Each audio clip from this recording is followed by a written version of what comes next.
Welcome back.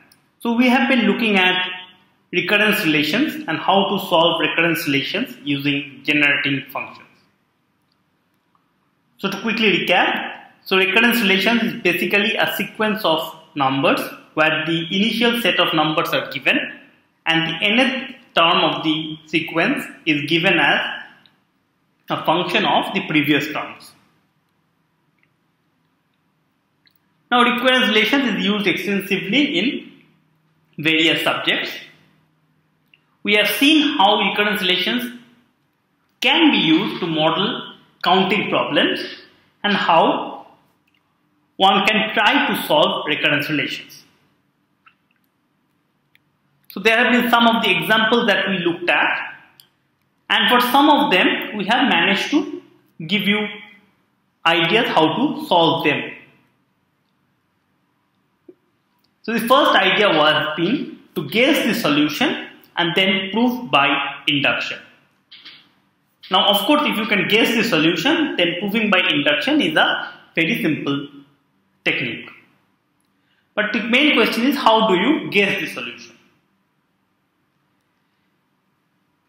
The technique one that was given to you was that you can unfold the definitions and that might help you to guess the solution. We saw some of the examples of that.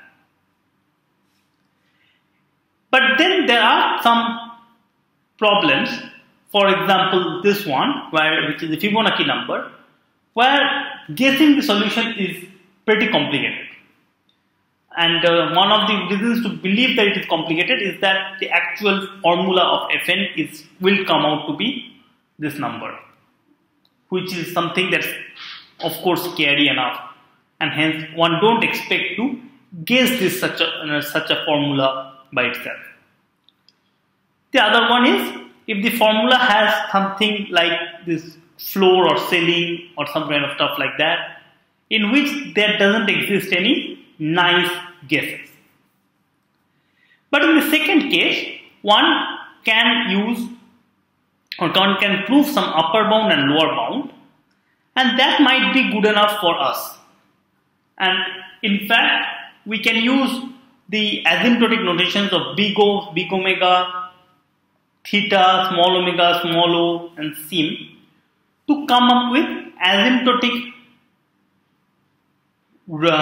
expressions for these sequences, which is possibly good enough.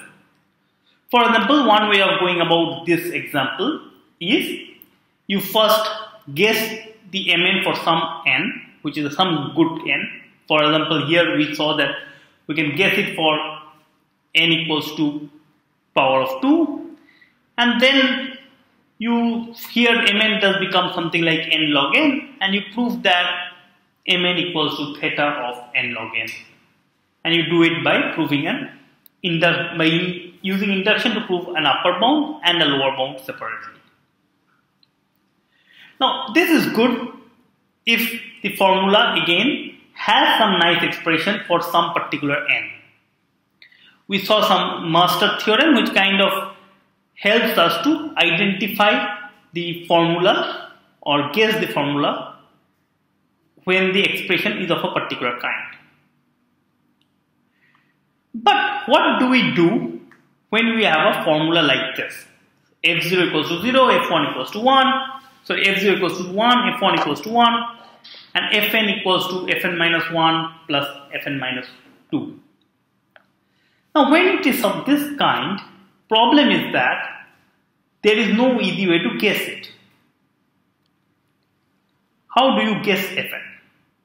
Even getting an upper bound and lower bound which is close tight enough is not an easy job. For example, this is the particular expression of this Fn, and it clearly shows that even getting a proper or theta notation for this Fn is not an easy job. Instead, what we can do is that we talked about a new technique which is called generating functions. The main idea is that consider sequence. So in this case, you can think of the F0, F1, F2 till F infinity. Now, once you have been given the sequence of numbers, you can consider the polynomial P of x equals to a0 plus a1x plus a2x square and so on.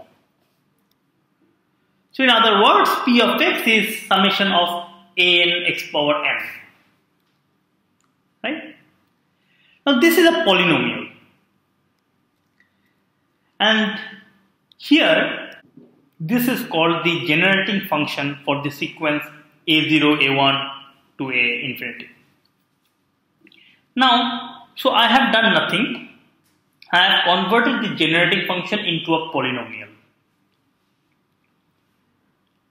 Now, if somehow I can compute the coefficient of x power n in this polynomial, I will get a formula for the an, because an is the coefficient of x power n in the polynomial px. Now let's see what is going on here, or how do we get the formula for p for the coefficient of x power n. So before that, we might have to use some of the Taylor expansion. In the last class we saw that we can use the generalized binomial theorem to get some Taylor expansion for some of the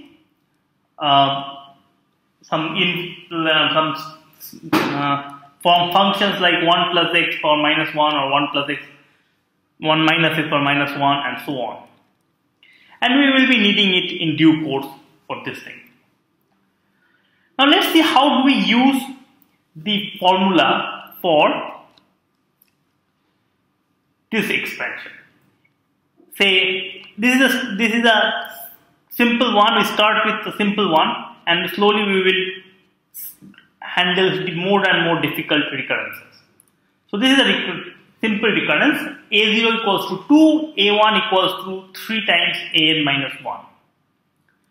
So if I write the polynomial p of x as a0 plus a1x plus a2x square plus a3x cube and so on, then since I know for all n greater than or equal to 1, I can write it as an equals to 3 an minus 1. So I can write a1 as 3 times a0, a2 as 3 times a1, a3 as 3 times a2 and so on. Which is, now let's look at this first one. So this is a0, and now if I take the 3x common, what do I get? I get 3x times a0 plus a1x plus a2x squared plus and so on, right?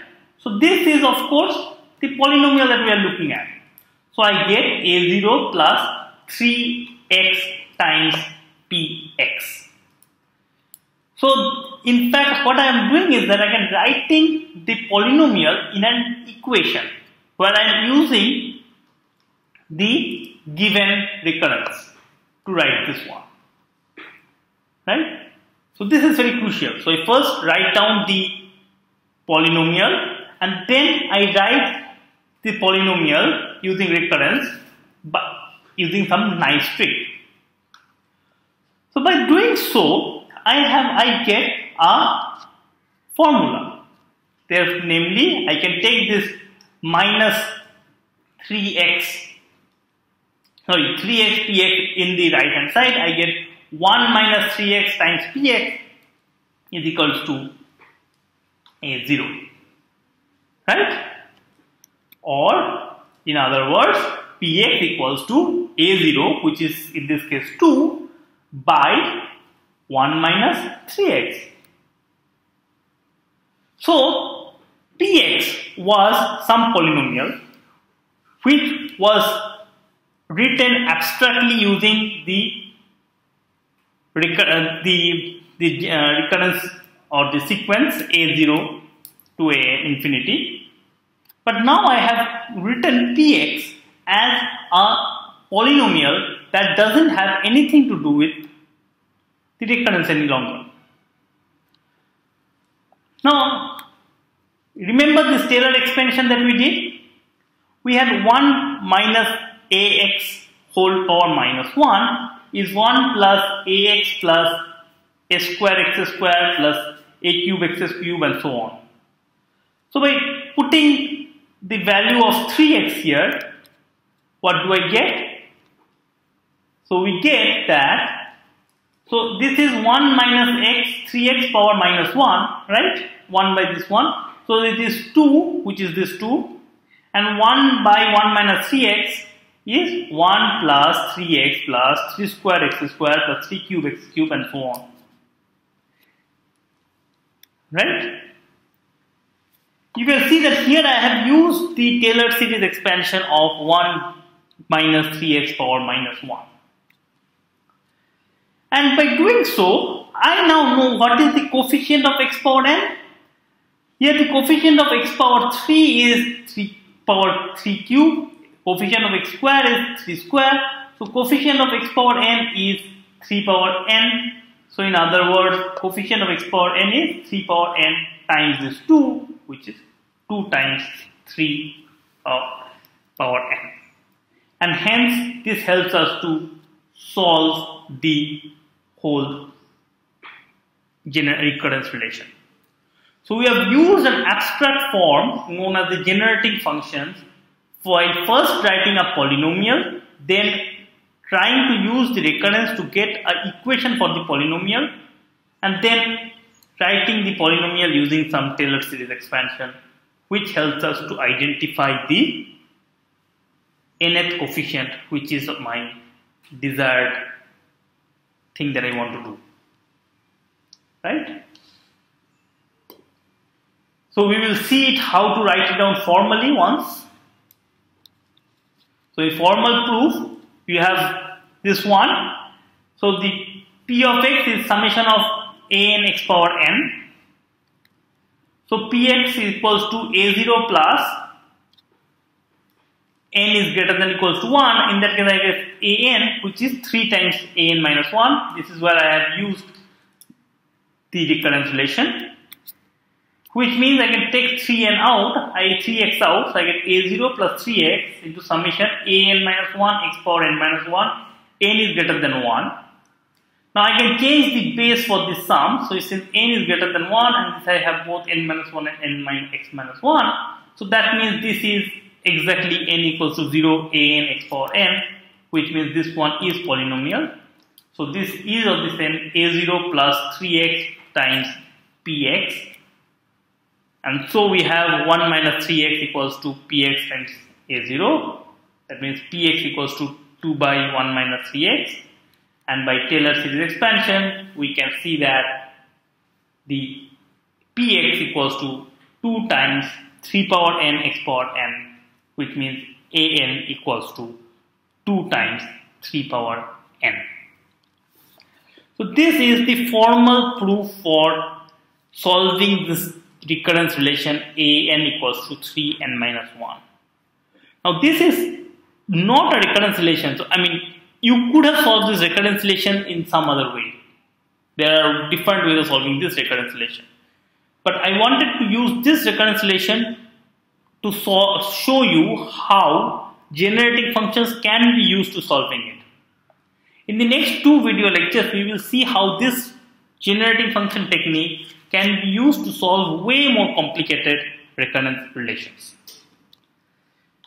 So in fact, in the next video we will see another example, which is the Tower of Hanoi example. How can we solve the Tower of Hanoi example? And in the video after that, we will see how we can solve the Fibonacci series expansion. In the meantime, if you want to try out, please try out your hand on using generating function technique to solve these 2 things. Thank you.